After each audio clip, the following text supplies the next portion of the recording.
कहते हैं ना कि हाथ के बराबर 5 भाई हों तो मुट्ठी बनती है, और मुट्ठी जब ताकत बनती है तो निश्चित रूप से वो अच्छा परफॉर्म भी करती है। यही कारण है कि पंजे से मुकाबला करने के लिए 5 तौर पे सीधे कहें कि हैवीवेट चैंपियन जो उतार दिए हैं। पहले खुद शिवराज सिंह चौहान थे, दूसरे नरेंद्र सिंह तोमर हो गए, तीसरे उसमें कैलाश विजयवर्गीय हो गए, चौथे उसमें प्रहलाद सिंह पटेल हो गए, और 5वें और आखिरी फग्गन सिंह कुलस्ते हो गए। तो ये 5 जो हैं अब इस पंजे का मुकाबला करेंगे। अब इस 5 लोगों की ये मुट्ठी इस पंजे को किस तरीके से दबोच पाएगी, या इसके साथ मुकाबले में किस लेवल पे फाइट होती है, कितना संघर्ष होता है, कैसे राजनीति होती है, तमाम सारी बातें करेंगे। लेकिन निश्चित रूप से मैं हूं भारत शास्त्री, और द फायर में आपके लिए फिर लेकर आया हूं अपना एनालिसिस चुनावी अपडेट को लेके।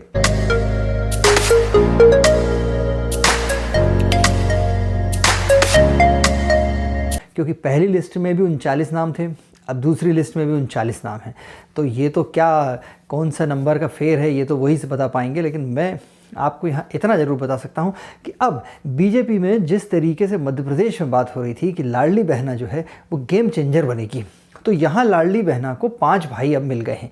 पहले भाई के रूप में तो खुद मुख्यमंत्री शिवराज सिंह चौहान अपने आप में हैं ही, उसके साथ ही अब बीजेपी आलाकमान ने 4 भाई और इस लाडली बहना में जोड़ दिए हैं। यानी आप साफ तौर पे कहें कि लाडली बहना के इस समय 5 भाई हैं। जी हाँ, इस लाडली बहना के 5 भाइयों के साथ क्योंकि पूरे प्रदेश में इस वक्त और कोई दूसरी बात नहीं होती है, हालांकि मुख्य प्रधानमंत्री नरेंद्र मोदी ने अपने कार्यकर्ता महाकुंभ में इस बात का जिक्र तक नहीं किया तब से ये, लेकिन अगर हम कहें तब भी ये जिक्र में ज़्यादा इसी बात की आ रही है कि लाडली बहना का जिक्र नहीं किया। तो कमोबेश अगर देखा जाए तो लाडली बहना के आसपास ही चीज़ें घूम रही हैं।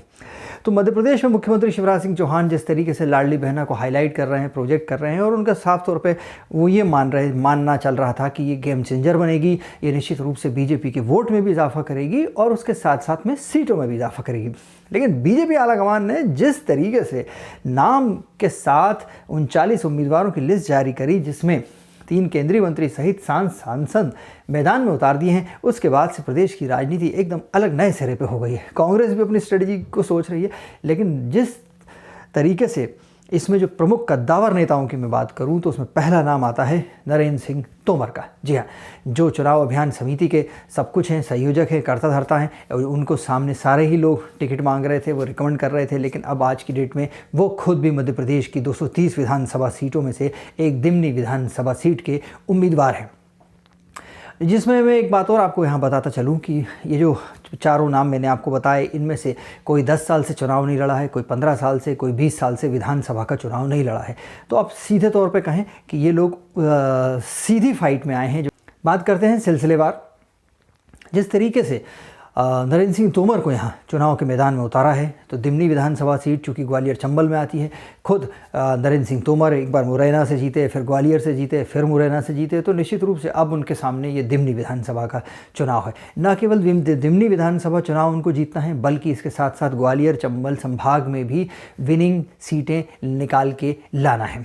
हालांकि वहाँ पे सिंधिया फैक्टर भी अपने आप में एक फैक्टर है बीजेपी के लिए, क्योंकि बहुत सारे ऐसे लोग हैं जिनको वहाँ पे अब सीटें पर टिकट नहीं मिलेगी, उनका भी विरोध होगा, उनका संतोष भी होगा, और उसके साथ सिंधिया के अलावा भी तमाम बहुत सारे बीजेपी के कई बड़े नेता जो हैं वो इसी ग्वालियर अंचल से आते हैं। तो निश्चित रूप से अब नरेंद्र सिंह तोमर के लिए ये सीधे तौर पर एक उनकी प्रतिष्ठा और उनके आगे की राजनीति को भी इससे जोड़ेगा। दूसरी अगर मैं बात करूं लाडली बहना के भाई की, तो अब वो कैलाश विजयवर्गीय हो गए हैं, जो लाडली बहना के तौर पे के साथ में दूसरे भाई के रूप में आए हैं।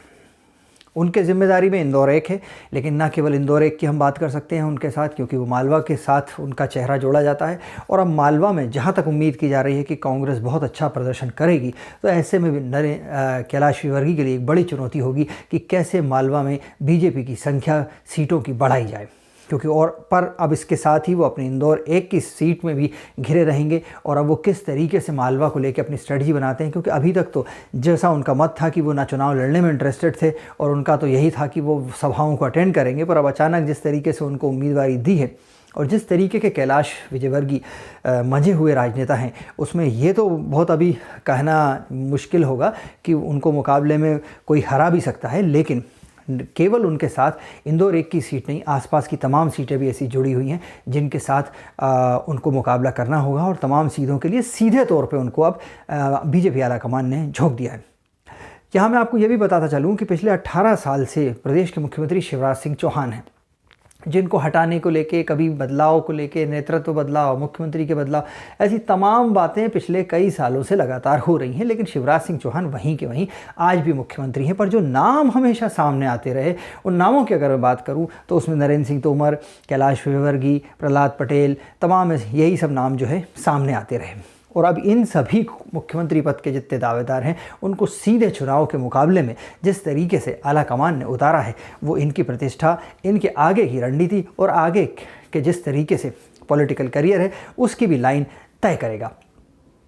तीसरे नंबर पे अगर मैं आपसे बात करूं तो वो है प्रहलाद पटेल। प्रहलाद पटेल ओबीसी वर्ग के नेता हैं। आज तक विधानसभा का चुनाव नहीं लड़े हैं। लोकसभा का चुनाव में भी उनकी कोई एक कॉन्स्टिट्यूंसी नहीं रही, कभी कहीं से लड़े हैं, कभी कहीं से लड़े हैं। फिलहाल दमोह से सांसद हैं और अब उनको नरसिंहपुर से विधानसभा सीट के लिए उतार दिया गया है। अब निश्चित रूप से ये एक अपने आप में उनका कर्म क्षेत्र भी है, जन्म क्षेत्र भी है, तो निश्चित रूप से ये उनके लिए एक चुनौती भी है। और साथ में उनके लिए पूरे होशंगाबाद, नर्मदा अंचल, पूरे महाकौशल अंचल को उनसे उम्मीद की जाएगी कि वो इसको प्रभावित करें और कहीं ना कहीं ओबीसी वर्ग और तमाम वर्ग के साथ मिलके बीजेपी को अच्छी लीड महाकौशल में दिला सके।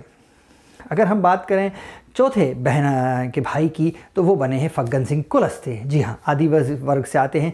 20 साल में जब भी लड़े हैं सेंट्रल पॉलिटिक्स ही करी है। सांसद का ही चुनाव लड़े हैं, कभी विधानसभा का चुनाव लड़ा नहीं, पहली बार विधानसभा का चुनाव लड़ेंगे। लेकिन जिस तरीके से हमेशा लोग अपनी अपनी दावेदारी पेश करते हैं, तो इस दावेदारी के साथ इनको भी सामने ला दिया है और ये भी अब मुकाबले में हैं। और इनको उतारने से बीजेपी को कहीं ना कहीं आदिवासी जो वर्ग है, जो उनका शेड्यूल्ड ट्राइब है, उसमें इजाफा होने की पूरी उम्मीद है। क्योंकि इनके सीधे तौर पे जुड़ने से ये माना जा रहा है कि कहीं ना कहीं शेड्यूल्ड ट्राइब जो है पूरे प्रदेश में भी एक मैसेज जाएगा।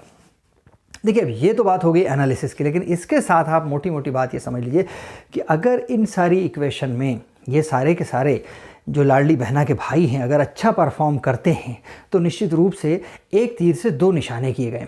साफ तौर पे कहा जाता है कि अगर मुझे किसी आदमी की शक्ति को कम करना है, तो मैं उसकी स्वयं की अगर पावर उस वक्त कम नहीं कर पा रहा हूँ, तो उसके बराबर समकक्ष के 4 आदमी और खड़े कर दूँ।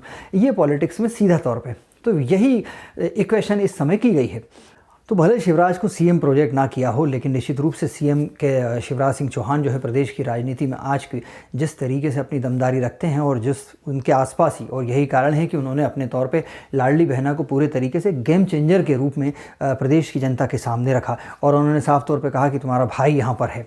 अब ये लाडली बहन, अभी माना जा रहा है कि लाडली बहना योजना है जो ये बड़ी गेम चेंजर साबित होगी बीजेपी के लिए। उसकी वोटों में भी इजाफा करेगी, उसके साथ सीटों में भी इजाफा करेगी।